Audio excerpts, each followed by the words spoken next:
I was just like just feel good. Right? The lyrics are great too. I didn't really pick them up until towards the end, but just kind of bob your head. Just Yeah, throw that on, drive in the it's car. super vibey. It's not the exact same, but it reminds me of Dirty Heads. I've been listening to them a lot lately. I'm not familiar with them. It's kind of like a weird mix of almost like, I could be completely wrong on this, but like American band plays like really interesting reggae music. Okay. Like that's just might be a little odd, but like I don't No, know. I think I get where you're coming from with that. Because it has like that American band feel. Because I mean, I'm coming from like where you have like British sounding like rock music. Some people probably don't like catch up on that stuff, but like a Fender amp is an American amp, a Marshall amps are British, and they have like a voicing to it. So and you can definitely pick up on like, oh, this band just based off of their sound sounds like they're from this place or that place. Maybe I'm being a nerd about it. I think it's actually very interesting.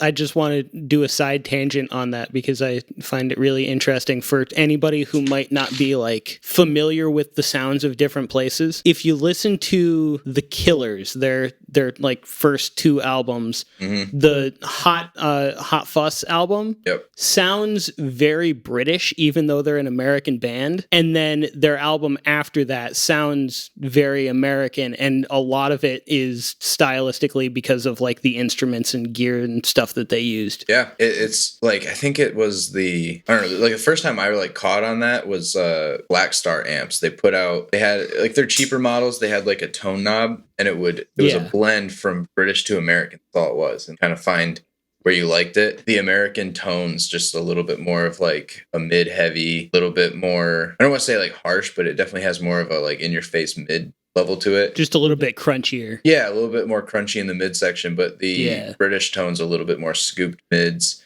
kind of lets the low end and the high end in there a little bit more, which I kind of go for that sound anyways for like guitar stuff. But yeah, just like your overall like mix. And I had this conversation with someone the other day who's in a band, a little bit like newer starting out band, and it was I was explaining to him like how important like a good mix is. Like I'll write riffs all day in here, and yeah, you can have a cool riff, but if you don't have a strong mix, or like your message isn't clear, not only in the lyrics but in the mix that you're going for, because if that stuff's not clear, and like it's hard to identify like, okay, what is this band doing? People talk about like a low budget sound or a high budget sound.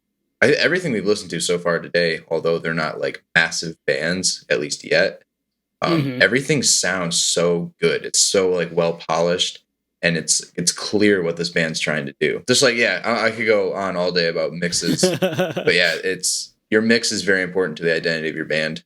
And last thing I'll say on mix, The Plot in You, like their past two albums were so unique. Like it was almost as if you listen to the drums and you're like, this doesn't sound right. Like it sounds like there's either phasing or like mics are in the wrong place, or it just doesn't sound like a traditional like metal band. But that's okay, because that's what they were going for. Like it has like an identity to it. It's very interesting with that kind of stuff. I feel like you can always tell with that sort of thing, like when it's intentional versus when it's a mistake. Yeah, absolutely. Like super phasey, sloppy sounding drums. There are two ways that sounds, and there's one way that's like very much intentional, and one way that's very much amateurish. The same way with like a lot of sort of hyper pop type music will go for that sort of like over compressed clipping kind of sound, but you can tell that that's very intentional, and it's not just like, oh, this guy just doesn't know how to master his song. I would love to phone Dave in right now, because I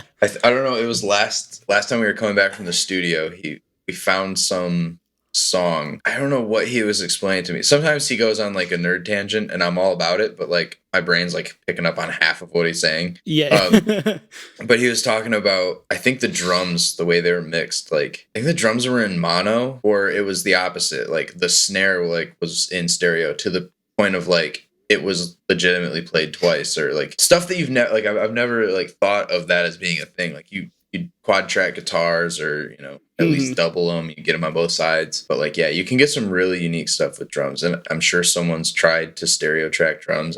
Not stereo track in like your normal sense, You always have them in stereo, but like doing like a double right. track sort of thing, like what you do with like guitars and stuff like that. Yeah. Maybe it's a really dumb idea, or maybe it's like really sick. Maybe our next song. Well, I mean, it's one of those things that you ultimately experiment with, and then if it sounds good, then you're like, all right, cool, we're gonna do that. And then if it sounds like shit, you're like, all right, well, and not to segue into another rabbit hole. There's no like you have to do music this way. Do whatever the hell you want, as long as it sounds good and you're happy with it. It doesn't matter. 100%. Yeah.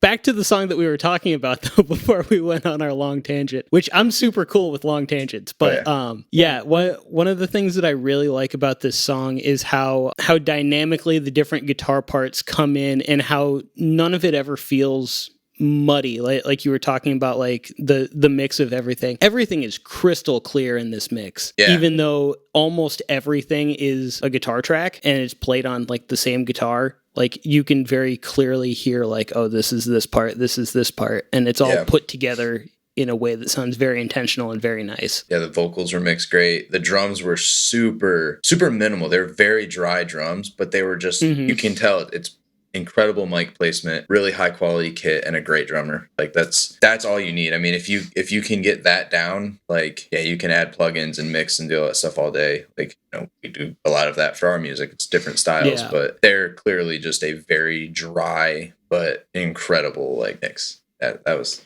great. I can see that like a beer garden. Just outside. Oh yeah, 100%. About that, or like some sort of like acoustic sort of like folk festival or something. Yeah, just if I had a couple drinks in me and I was watching that band live, I'd think that it's the most incredible musicians ever. That'd be mind blowing. Yeah. So what are we gonna move on to next here? All right. Well, we're getting towards the end of this. We got 2 more on ours. Yeah.